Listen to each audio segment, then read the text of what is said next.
Most of us, that means closing our eyes. Some people works better with their eyes open, so whatever works best for you.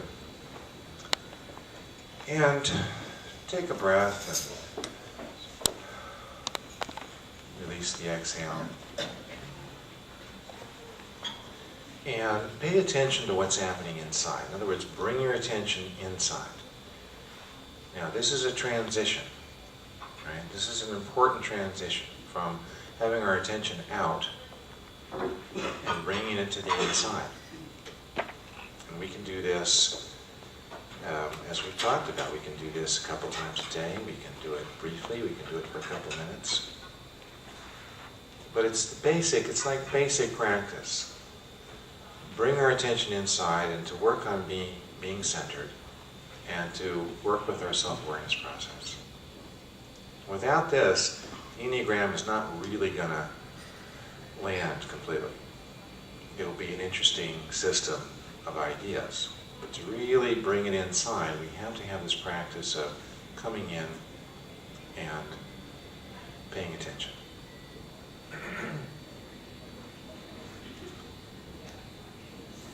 So if you could follow your breath down inside your body, and just notice something about the sensation of the breath. Can you feel where your breath is going down into your belly? Or at least the movement of the breath goes to the belly. And if you can sense your physical breath in your body, then you know that attention is gathered to the inside. So it's a very good starting point. And of course, we can do this when we're walking around or talking to people, or it's one of the great practices because, like self-awareness, we can do it anywhere at any time. We don't have to have our eyes closed or be sitting in a chair. So if you can locate the physical sensation of the breath, that's a good way to anchor attention to the inside. And then from here, we can explore a little bit. We can use our inner observer to say, okay, so how am I this morning? What's going on? And how am I feeling? And so I want to take you on a brief exploration of the three centers. So if you could bring your attention to your mental center and notice something about the activity of your mind this morning. Like, well, what are you thinking about? Is it like one thing or a number of things, or is it active, quiet? There's different qualities here. Oftentimes we can find that we're thinking about something that has to do with the attentional habit of our type. Not always. But to be able to kind of step back into the position of the inner observer and say, okay, so what's the activity of my mind? Where is my attention going? And do I need to shift that, or is that okay? But just to be aware. And so we want to be able to practice this in order to develop the strength of the mental center. Meaning that we can notice where our attention goes and we can shift our attention around. And you know how to do this. I mean, you're successful people, so you know how to bring your attention to different things and to focus in. And you also notice something about the challenge there, that sometimes it's hard to focus, your attention gets dispersed or it goes to a lot of different places, or sometimes our attention gets fixated, we say in Enneagram work. It kind of gets stuck in a certain way. We have to notice that and try to get it unstuck. But this ability to notice where our attention goes and to direct our attention at times opens up the strength and resource of the mental center. So we're just not on automatic in terms of our attention and our thinking. And if you could bring your attention now down to your emotional center, the area around your heart and diaphragm. And one way to begin here is to say, well, so how am I feeling this morning? it's a good practice. You can just kind of tune in and ask. Now, it doesn't mean we get a quick answer. I mean, some will, some won't. I mean, some of us, we have to kind of stay there a little bit. It's like, well, how am I feeling? And kind of hold that question a little bit and use this combination of awareness and acceptance to find out what's going on, or what's the combination of feelings, what's the mood or the feeling tones. Or maybe sometimes it's a resistance to feeling, like, oh, well, I don't want to feel how I'm feeling.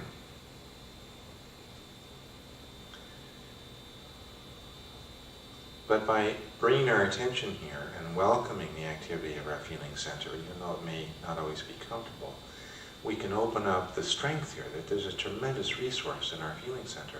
It has to do with our motivation, it has to do with our morale, our spirit. It has to do with our emotional intelligence in terms of our relationship with ourselves and with others. So it makes sense to go here and try to open up some room. And of course we'll hit the resistances and the problems of our type structures. You know, we could go through 9 types and say, well, here's the resistance that each of these types has to being in the feeling center. And we have to know that. Say, okay, well, I have resistance, or I'm not sure I want to do this, or all right, well, I'll try to hang in there, and because I know there's a resource, there's a strength that I want to have available to myself as a leader. For really good leaders, we've got to have all 3 centers. I think we've made the point, about the importance of emotional intelligence. But we don't have a lot of emotional intelligence unless we can get to our emotional center and make some space. How was it for you this morning? Can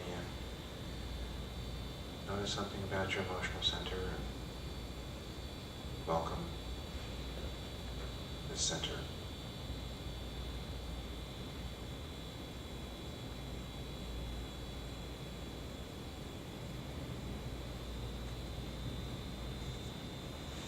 And let's take our attention and drop it down to the belly center. Again, using the breath to kind of go all the way down. Not easy for some of us, but hang in there. It's a good practice.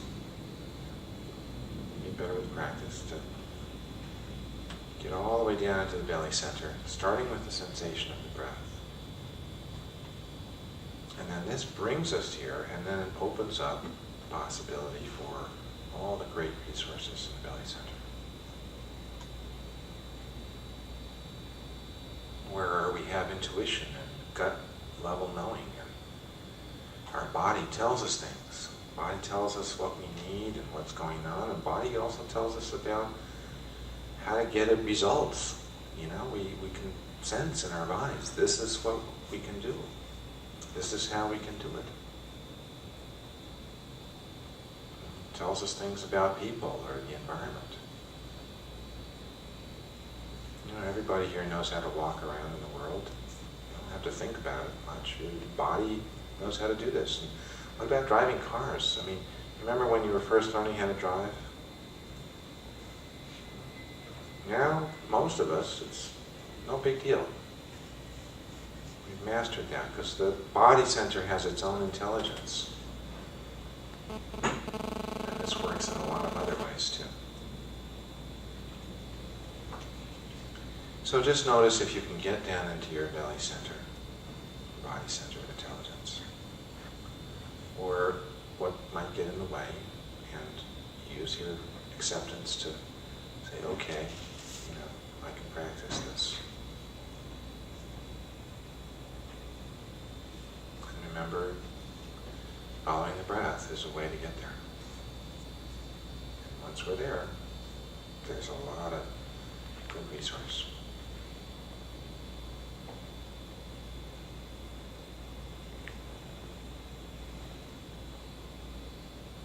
Okay, so notice, where are you now? Usually we drift, and we have to kind of bring ourselves back, and we drift and we come back. It's a kind of coming and going with this. But just to know that the practice here of being in contact with each of our three centers, bringing attention to the inside, using the breath as a way to get centered and grounded, will bring you very good results.